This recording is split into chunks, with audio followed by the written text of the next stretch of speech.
ராசி சுவாதி நட்சத்திரம். இது ராகுவோடைய நட்சத்திரம். மொத்த தசா காலங்கள் 18 வருடம்.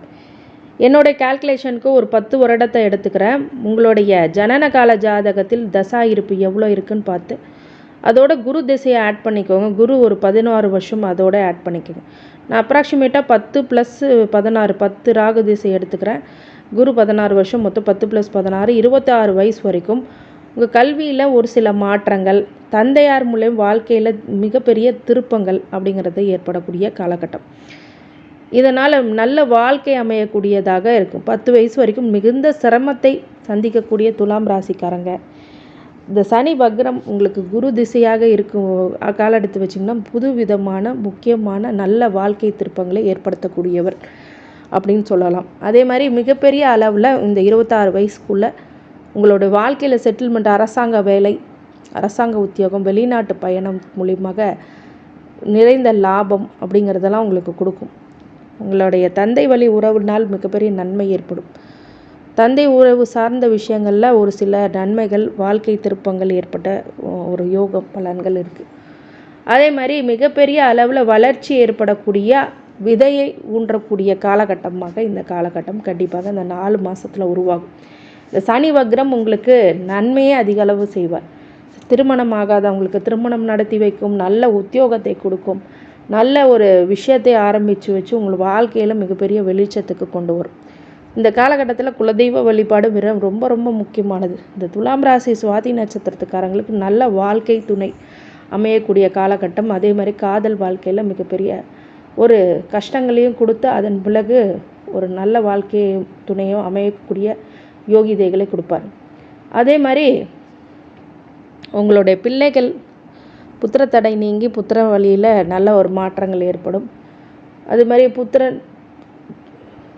புத்திரனால் மகிழ்ச்சி ஏற்படக்கூடியதாகவும் கண்டிப்பாக இருக்கும். அடுத்தது சனி திசை 26 வயசுலேருந்து 45 வயசு வரைக்கும். இந்த 26 வயசுலேருந்து 45 வயசுக்குள்ளே சனி திசை நடக்கிறவங்க ரொம்ப ரொம்ப உஷாராக இருக்கக்கூடிய காலகட்டம். துலாம் லக்னமாக இருக்கும், ரிஷப லக்னமாக சனி நட்பு வீடாக இருந்தாலும் இந்த சனி திசை அவ்வளோ ஈஸியாக புரிஞ்சிக்க முடியாது. ஏன்னு கேட்டிங்கன்னா, இது உங்களுடைய ஜாதகத்தில் சனி எந்த நிலையில் இருக்கார், என்ன சாரம், என்ன ஆதிபத்தியம், காரகத்துவம், எந்த நட்சத்திர சாரம் வாங்கியிருக்கார், இதெல்லாம் மொத்தமாக பார்க்கும்போது தான் சனியோடைய திசையில் கன்க்ளூஷனுக்கு வர முடியும்.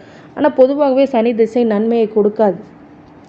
துலாம் ராசிக்கு கொடுக்கலாம், ஆனால் இந்த சனி 4க்கும் 5க்கும் உடையவர் அப்படிங்கிறதுனால புத்திர வழியில் ஒரு சில பிரிவுகள், ஏமாற்றங்கள், அவர்கள் மூலியமாக ஒரு சில பிரச்சனைகள் அப்படிங்கிறத ஏற்படுத்துவார். வீடு மனை புத்திர விஷயங்களில் ரொம்ப கஷ்டப்படுத்துவார். அது மாதிரி வண்டி வாகனங்களில் கொஞ்சம் ஜாக்கிரதையாக இருக்கணும். சனி திசையில் விபத்துகள் ஏற்படக்கூடிய வாய்ப்புகள் இருக்குது. சனி வக்ரம் என்னதான் இருந்தாலும், சனி வக்ரமாக இருந்தாலும் சனி திசை நடந்துட்டு இருக்கும்போது சில குலதெய்வ வழிபாடு செஞ்சு உங்களுடைய வாழ்க்கையில் ஒளி ஏற்றிக்கொள்ளுங்கள், அதுதான் முக்கியம்.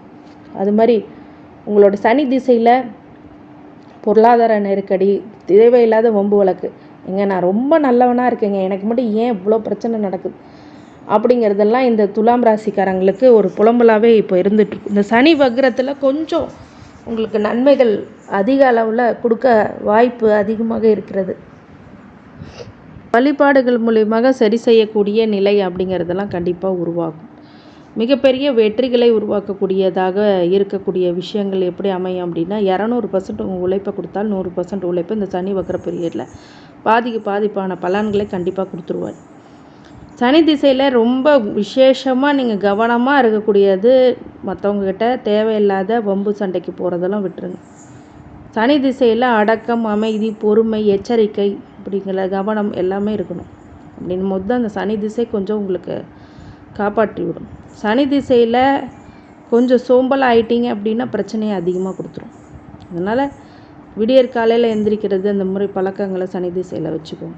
ஏன்னா சனி பன்ச்சுவாலிட்டியை பார்ப்பார், நீங்கள் கரெக்டாக இருக்கீங்களான்னு பார்ப்பார், சுறுசுறுப்பாக இருக்கீங்களான்னு பார்ப்பார். இதெல்லாம் பண்ணிட்டீங்கன்னா சனி ஒன்றும் பண்ணாது உங்களை. இல்லை படுத்துட்டிங்கன்னா அதுவும் சேர்ந்து படுத்துப்பார், இன்னும் பிரச்சனையை அதிகமாக கொடுப்பார்.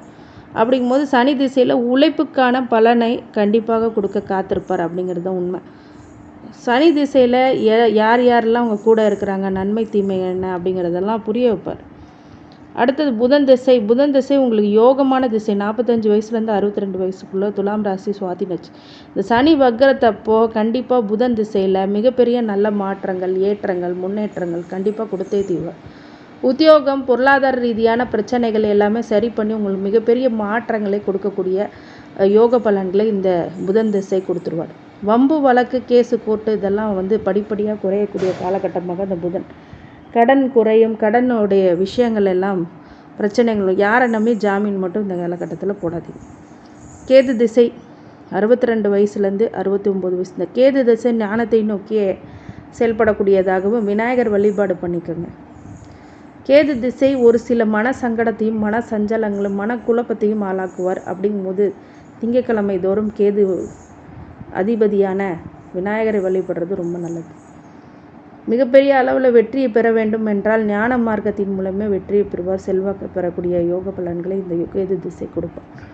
இந்த கேது திசையில் ஞானத்தை, ஜோதிடம் பார்க்குறவங்க, கடவுள் ஆன்மீக வழியில் செல்கிறவங்க, பூஜா ஸ்டோர் வச்சுருக்கிறவங்க, பூஜை கடையை வச்சுருப்பவங்க, அதாவது சாமிக்கு உண்டான பொருட்களை விற்பவர்கள் எல்லாத்துக்கும் இந்த சனி வக்ரத்தில் கேது திசையில் நன்மையான பலன்களை மட்டுமே கொடுப்பார். அடுத்தது சுக்கிர திசை 69 வயசுலேருந்து 89 வயசுக்குள்ளே இருக்கிறவங்களுக்கு இந்த சுக்கிர திசை மிகப்பெரிய அளவில் வெற்றிகளை கொடுப்பார்.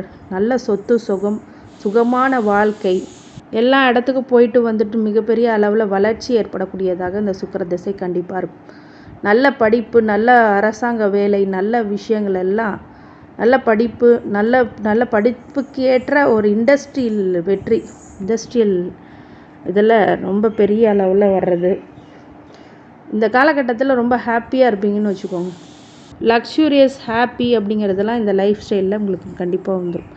இவ்வளோ நாள் ரொம்ப கஷ்டப்பட்டுட்ருக்கீங்க, இப்போ தான் அங்கே நிம்மதியாக இருக்கிறேன், சந்தோஷமாக இருக்கேன், குடும்பத்துக்கு லைஃப்பை ஸ்பெண்ட் பண்ணுறேன் அப்படிங்கிற காலகட்டம் இந்த சுக்கிர திசை.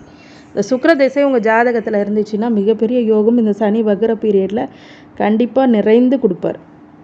அதுதான் உங்களுக்கு இப்போ கிடைக்க போகுது. மிகப்பெரிய அளவில் வெற்றிகளையும் கொடுப்பார்.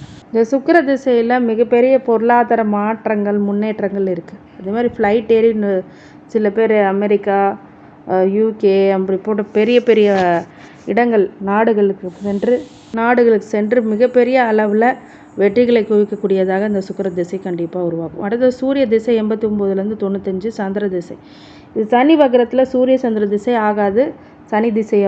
சனி அப்போ ஆனால் இந்த சனி வக்ரம் அடையும் போது இப்போ யோக பலன்களே அதிகமாக கொடுத்துருவார். இந்த 89லேருந்து 99 வயசுக்குள்ளே இருக்கிற சூரிய சந்திர திசை மிகப்பெரிய அளவில் வெற்றி, முன்னேற்றம். அப்படி உங்கள் மகளுக்கு நல்ல வரன் கிடைக்கும்.